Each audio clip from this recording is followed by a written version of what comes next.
Here not too long back, I got a PlayStation, which means I had to check out all the exclusives that Sony had to offer. Over the past month or so, I've mainly been playing 3 games: Spider-Man Remaster, Miles Morales, and Ghost of Tsushima. We'll eventually talk about Spider-Man when I do my video over my thoughts and impressions of Spider-Man 2, but today we're going to talk about Ghost of Tsushima. I've put about 50 to 60 hours into this title and even going as far as platinuming it, so I feel like I finally am qualified enough to talk about what this game has to offer. All the gameplay in this video is pretty much unedited, and it's just the open world exploration stuff that I was getting while platinuming this game. We're going to split this video into 4 sections: story, gameplay, exploration, and performance. Well, with that out of the way, let's jump right in. Before I touch anything about the story, I do want to give people a minor spoiler warning. I won't be spoiling major events in the game other than about the first hour or so. I also won't be talking much about the side quests or activities, but I will give a brief overview of major side quests of each of the main characters. With that out of the way, let's talk about the story. In this game, you play as a samurai named Jin Sakai, and the Mongols have invaded your island, Tsushima. During the first main battle, majority of the samurai and warriors have been defeated by the enemy forces, except your uncle, who has been captured by the Mongols. Jin tries to save his uncle by himself, which leads him to getting severely injured. After that, a thief named Yuna helps nurse Jin back to health and helps you realize that fighting the traditional samurai way will only end up getting you killed.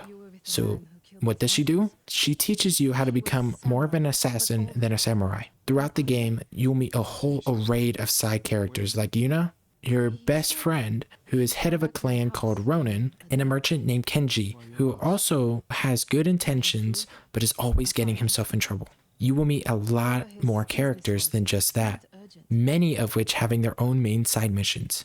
Yuna is one of these characters that gets her own main side quest, which starts off by helping an old childhood friend, which ends up becoming much more darker than what I was expecting, to the point where it kinda caught me off guard.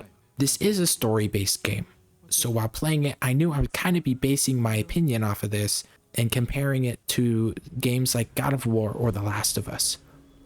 This game really surprised me with just how good it was, not only just with the main story, but this is one of those games where I actually sought out to do the side missions, just because I wanted more. Not because I didn't get enough from the main story, because that's definitely not the case, but because it was so good and I just wanted more. This game is so full of emotions and really puts you into the dark, gritty, and brutal world and has you be the kind of hope that this island needs. It really shows you that people are struggling to survive the invasion and just how desperate people are becoming. One of these side missions, there is this dude that's pretending to be a samurai in order to live with this just random family and get a place to stay. You really get to see how emotional this game can be outside of the main story.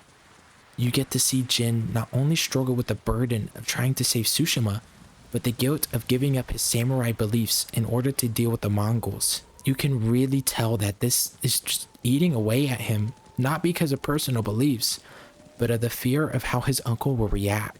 There's a lot more, but I don't really want to take away from your guys' experience who haven't played this game. Just trust me, this story is amazing and is up there with some of the best that I've played, like Spider-Man 2018 or God of War. Now, let's move on to how this game actually plays. So, there are about 2 games that make you feel like a samurai: Ghost of Tsushima and Sekiro. And I don't know about you, but I'm not good enough, nor do I think I can mentally handle playing Sekiro. The basic game loop of Ghost of Tsushima is exploring the island, gathering resources while taking down Mongol territories and camps, gaining new stances, upgrading your equipment and the capacity of things like arrows, and leveling up and spending your technique points on your skill tree. We'll talk more about the open world experience when we get to the exploration section of this video. You'll spend a big portion of this game, especially if you want all the upgrades, taking down Mongol territories and camps. This will not only give you materials, but this will also help you unlocking the different stances, that you'll need in order to deal with different enemies such as swordsmen, brutes, and more. Unlocking the stances require you to take out Mongol captains. I believe I originally unlocked the stances just by doing the main story, so if you just want to do the main story, I believe you'll get access to all of them, but if you want to unlock them faster or guarantee that you'll have them by the end of the story, you'll need to do camps or territories. This isn't the only thing that you'll get by doing these activities. You'll get materials like iron, supplies, and more. These materials will allow you to upgrade all of your equipment throughout the game, such as armor, your swords, your bows, and you'll also be able to upgrade the capacity of your ghost equipment and arrows. I won't go into specifics on what all the upgrades do, mainly for the most part because it'll take too long. It's basically like upgrading your sword and bow damage and some of the speed of stuff. But the armor upgrades, on the other hand, are really useful and worth talking about. Basically, every single armor in this game has its own unique ability. For example, the Sakai armor increases the standoff streak, so how many opponents you could take down during a standoff. Upgrading armor might add new things or increase the abilities even further. It's pretty self-explanatory if you've played open world games like this, especially Ubisoft open world games. The combat in this game is very satisfying, from parrying all the way down to switching between the stances and dealing with different enemies. There are a couple different playstyles that the game encourages you to do, which allows for a breath of fresh air. Let's start off with the stealth. Honestly, the best way to describe it is almost like playing an old school Assassin's Creed game. You're jumping around from rooftop to rooftop, you're crawling underneath certain buildings, you can hide in the bushes to sneak attack your enemies. This game does a great job of capturing that old school feeling of those games. The game even gives you ghost equipment like blow darts and smoke bombs, which just makes this playstyle even easier and even more fun. The second type of playstyle is that old school samurai / action-y kind of playstyle. Think of something that kinda like Sekiro. You're going head on, parrying and dodging enemies. You're constantly switching between stances while using your equipment to help break the enemy stances or even just stun them. I personally like this way a bit better just because it fits more of my playstyle, especially when you get some of the crazier stuff like the ability to set your sword on fire.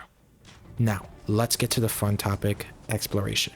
Let's start this section off by saying that Ghost of Tsushima's open world and exploration is not like your typical Ubisoft open world. Honestly, when I think about it, it kind of reminds me of something like Breath of the Wild. Ghost makes exploration not only fun, but rewarding. There are multiple things throughout the open world, like shrines, territories, camps, fox dens, bamboo strikes, and haikus. Doing these activities, you'll gain some sort of cosmetic rewards, health increases, and more resolve, which is how you heal in this game, along with a whole other sorts of things. I won't go into what specifically gives you what, but if you want to take out all the Mongol camps and territories, then it'll fully unlock the map for you.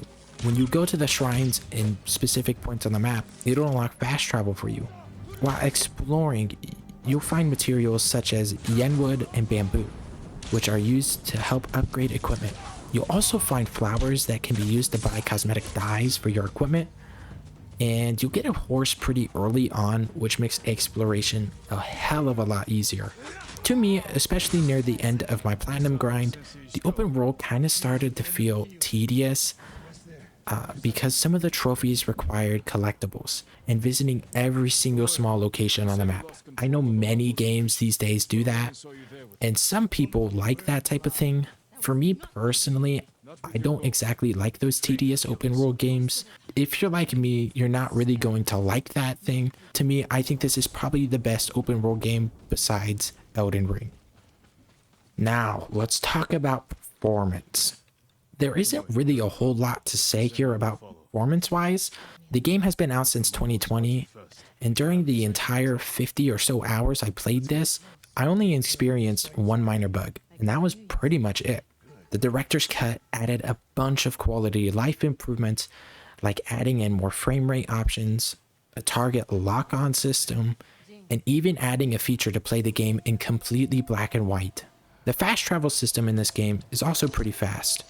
There were a couple points in my game where it took more than a couple seconds, but I'm 95% sure that was more of a connection issue on my side than an actual bug or anything like that. Not only that, but the game runs insanely well and just looks pretty to play.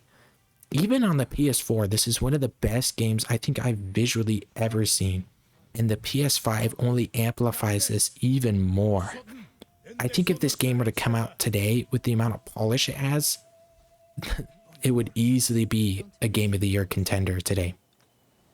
So, let's ask the big question.